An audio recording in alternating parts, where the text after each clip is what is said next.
So we're picking up with Madame Manec.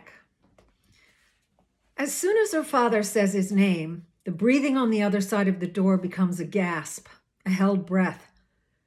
The gate screeches. A door behind it gives way. "Jesus' mother," says a woman's voice. "You were so small."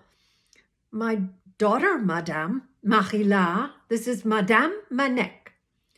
Marie-La attempts a curtsy. The hand that cups her cheek is strong, the hand of a geologist or a gardener. "My God, there are none so distant that fate cannot bring them together.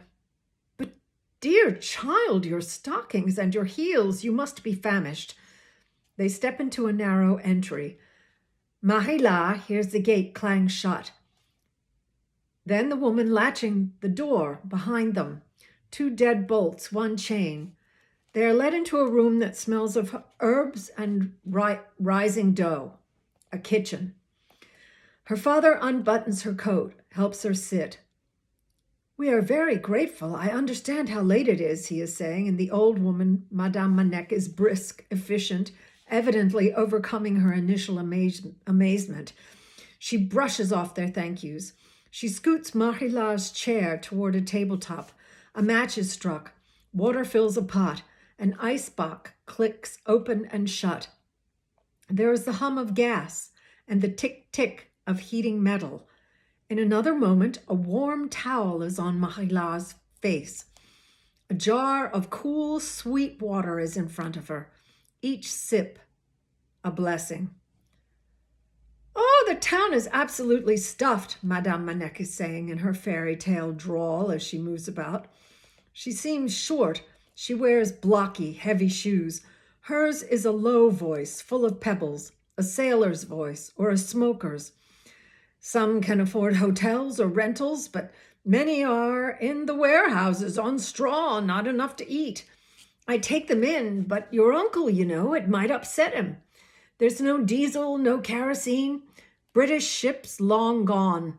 They burned everything they left behind. At first, I couldn't believe any of it, but Etienne, he has this wireless going non-stop. Eggs crack. Butter pops in a hot pan. Her father is telling an abridged story of their flight.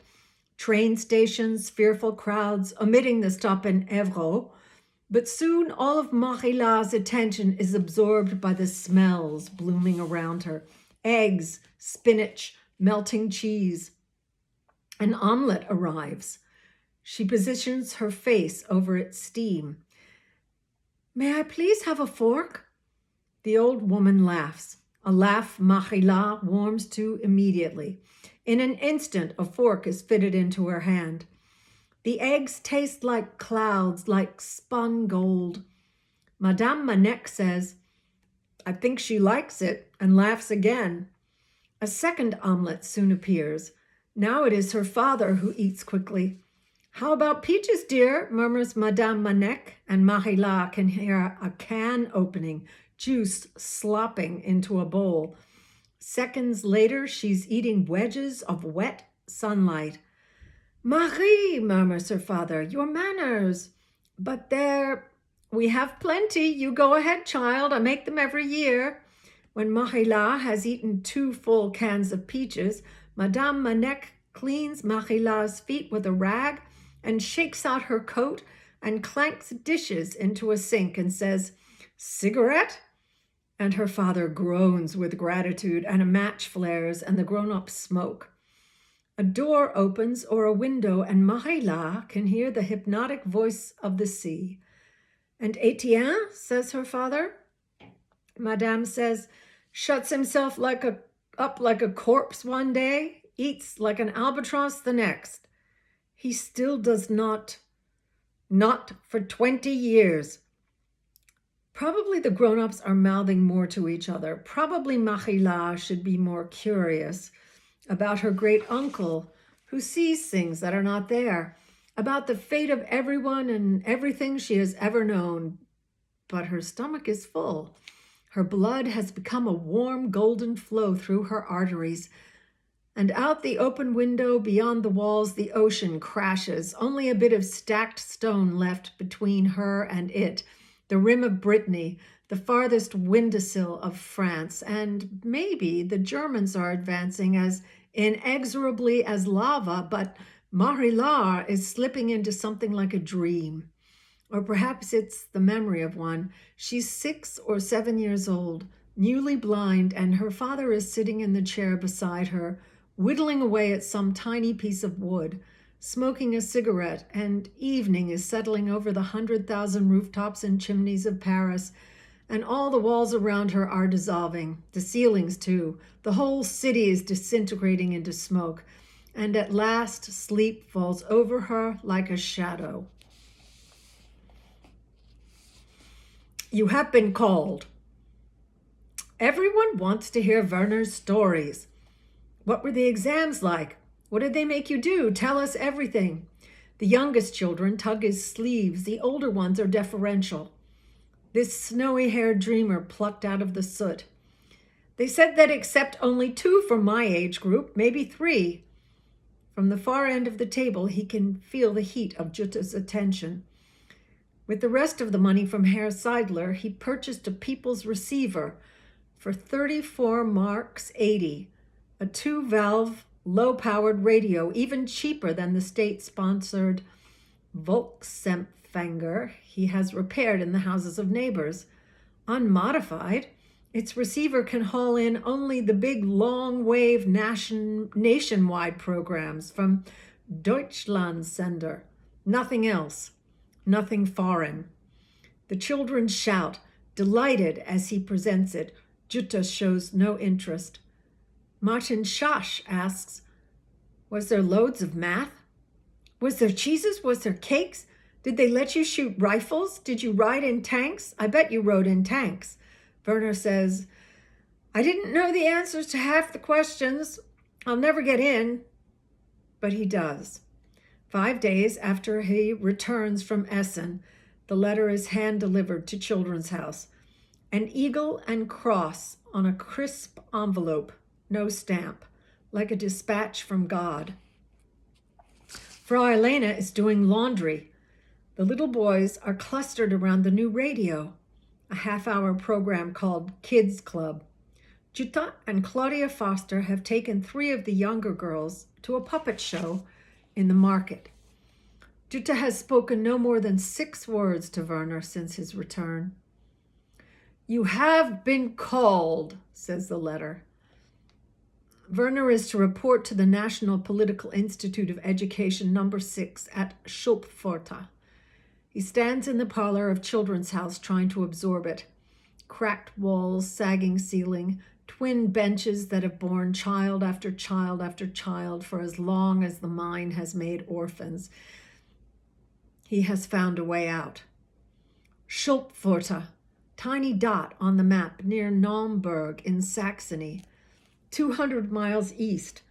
Only in his most intrepid dreams did he allow himself to hope that he might travel so far. He carries the sheet of paper in a daze to the alley, where Frau Elena boils sheets amid billows of steam. She reads it several times. We can't pay. We don't need to.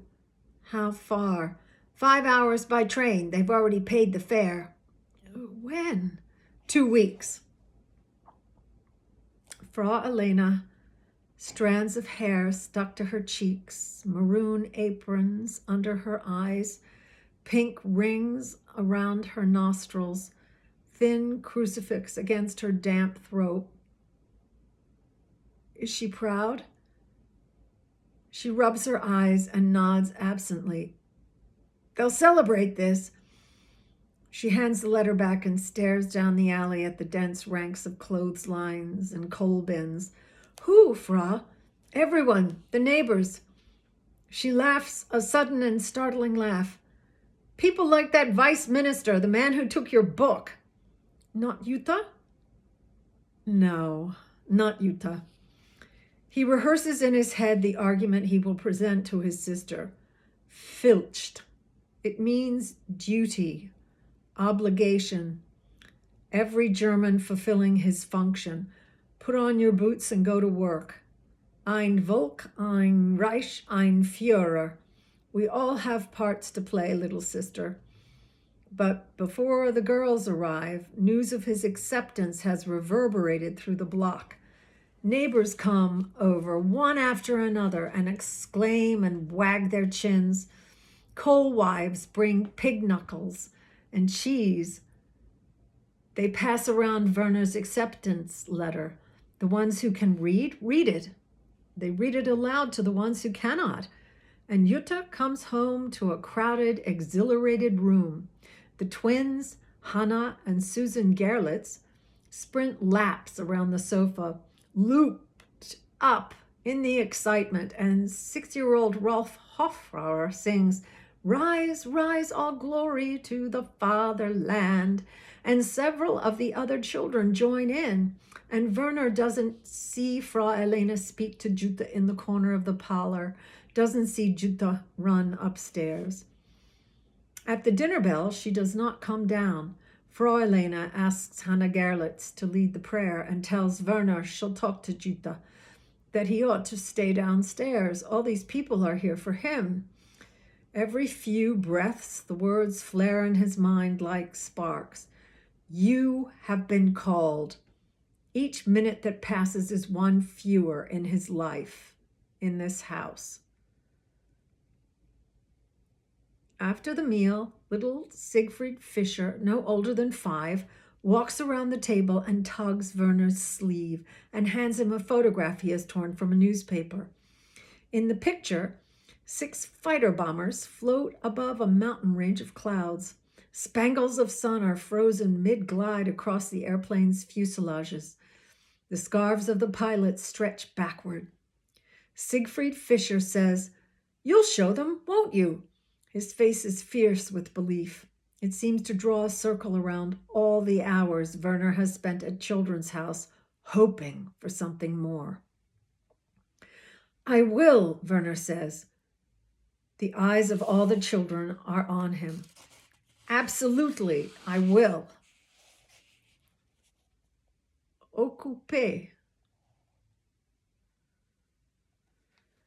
Marie-La wakes to church bells.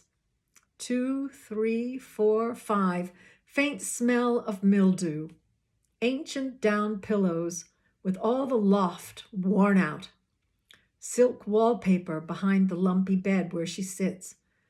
When she stretches out both arms, she can almost touch walls on either side.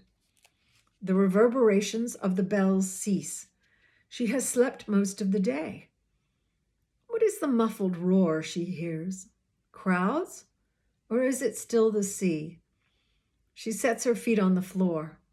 The wounds on the backs of her heels pulse. Where is her cane? She shuffles so she does not bash her shins on something. Behind curtains, a window rises out of her reach. Opposite the window, she finds a dresser whose drawers open only part way before striking the bed. The weather in this place, you can feel it between your fingers. She gropes through a doorway into what? A hall? Out here, the roar is fainter, barely a murmur. "Hello?" Quiet. Then a bustling far below. The heavy shoes of Madame Manek, climbing flights of narrow, curving steps. Her smoker's lungs coming closer. 3rd floor, 4th. How tall is this house? Now Madame's voice is calling, "Mademoiselle!" And she is taken by the hand, led back into the room in which she woke, and seated on the edge of the bed. "Do you need to use a toilet? You must then a bath. You had an excellent sleep. Your father is in town trying the telegraph office, though I assured him that'll be about as profitable as trying to pick feathers out of molasses. Are you hungry?" Madame Manek plumps pillows, flaps the quilt. Marie-La tries to concentrate on something small, something concrete. The model back in Paris, a single seashell in Dr. Geffard's laboratory. "Does this whole house belong to my great-uncle Etienne?" "Every room." "How does he pay for it?" Madame Manek laughs. "You get right to it, don't you? Your great-uncle inherited the house from his father, who was your great-grandfather. He was a very successful man with plenty of money. You knew him? I've worked here since Monsieur Etienne was a little boy. My grandfather, too? You knew him? I did. Will I meet Uncle Etienne now? Madame Manec hesitates. Probably not. But he is here. Yes, child, he is always here. Always? Madame Manec's big, thick hands enfold her. Let's see about the bath. Your father will explain when he returns. But Papa doesn't explain anything. He says only that Uncle was in the war with my grandfather. That's right, but your great-uncle, when he came home, Madame hunts for the proper phrasing. He was not the same as when he left. You mean he was more scared of things? I mean lost, a mouse in a trap. He saw dead people passing through the walls, terrible things in the corners of the streets. Now, your great-uncle does not go outdoors. Not ever? Not for years. But Etienne is a wonder. You'll see. He knows everything. Mahila listens to the house timbers creak and the gulls cry and the gentle roar breaking against the windows. Are we high in the air, madame? We are on the 6th floor. It's a good bed, isn't it? I thought you and your papa would be able to rest well here. Does the window open? It does, dear, but it's probably best to leave it shuttered while Mahila is already standing atop the bed, running her palms along the wall. Can one see the sea from it? We're supposed to keep shutters and windows closed, but maybe just for a minute. Madame Manec turns a handle, pulls in the 2 hinged panels of the window, and nudges open the shutter. Wind, immediate, bright, sweet, bryony, luminous. The roar rises and falls. Are there snails out there, madame? Snails? In the ocean? Again, that laugh. As many as raindrops. You're interested in snails? Yes. I have found tree snails and garden snails, but I've never found a marine snail. Well, says Madame Manec, you've turned up in the right place. Madame draws a warm bath in a 3rd-floor tub. From the tub, Mahila listens to her shut the door, and the cramped bathroom groan beneath the weight of the water, and the walls creak as if she were in a cabin inside Captain Nemo's Nautilus. The pain in her heels fades. She lowers her head below the level of the water. To never go outdoors, to hide for decades inside this strange, narrow house. For dinner, she is buttoned into a starchy dress from some bygone decade. They sit at the square kitchen table, her father and Madame Manec at opposite sides, knees pressed to knees, windows jammed shut, shutters drawn. A wireless set mumbles the names of ministers in a harried staccato voice. De Gaulle in London, Pétain replacing Reynaud. They eat fish stewed with green tomatoes. Her father reports that no letters have been delivered or collected in 3 days. Telegraph lines are not functioning. The newest newspaper is 6 days old. On the radio, the announcer reads public service classifieds. Monsieur Cheminot, refuged in Orange, seeks his 3 children, left with luggage at Ivry-sur-Seine. Francis in Genève seeks any information about Marie-Jeanne, last seen at Gentilly. Mother sends prayers to Luc and Albert, wherever they are. El Rabier seeks news of his wife, last seen at Gare d'Orsay.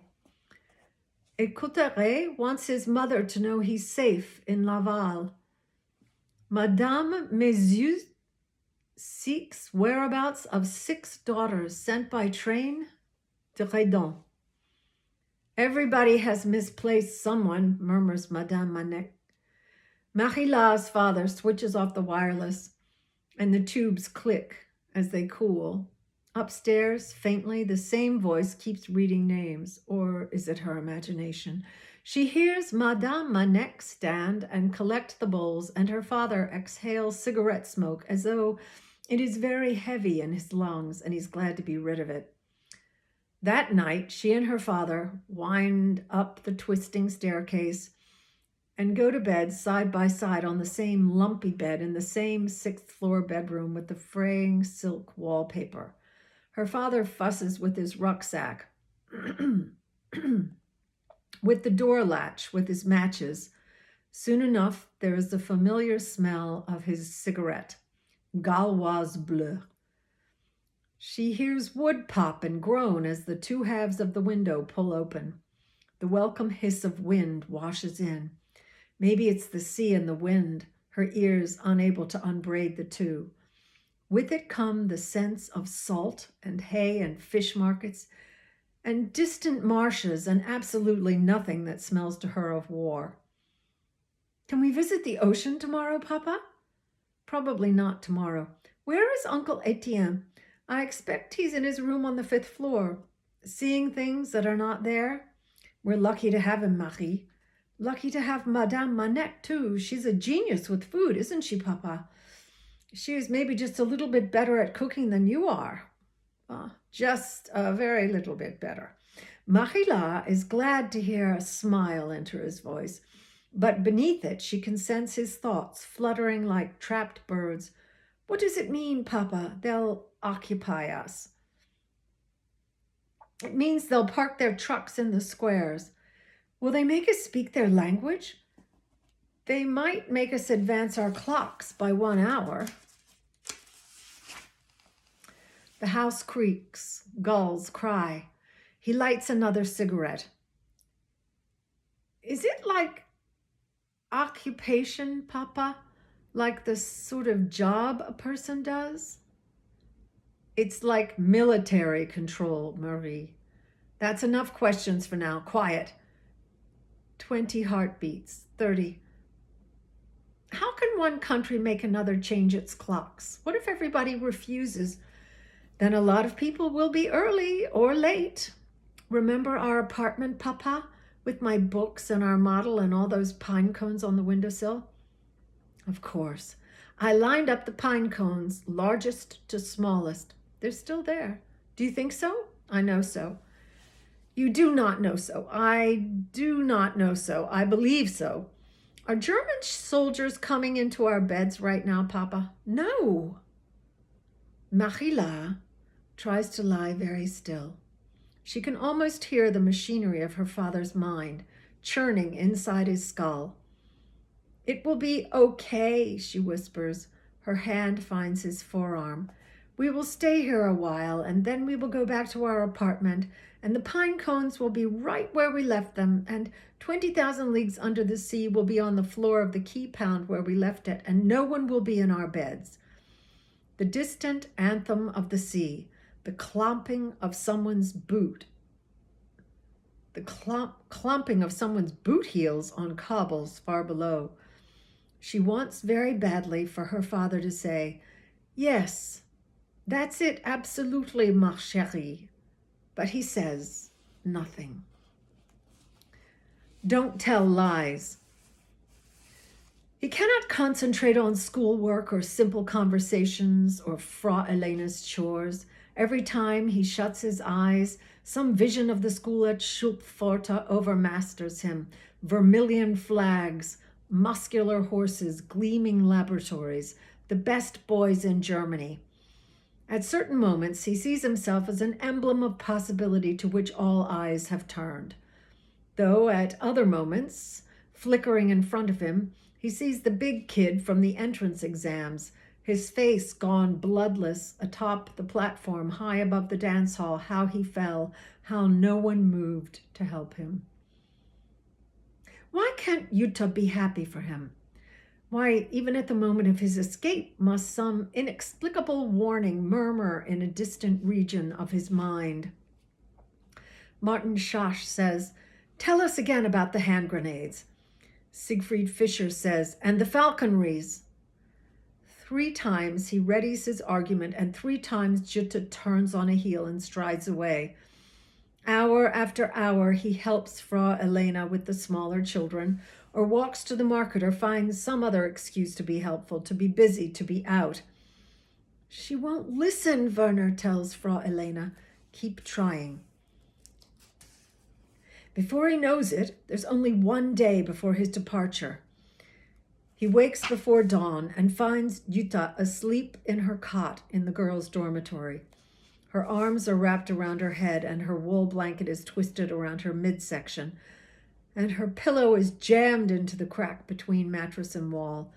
Even in sleep, a tableau of friction.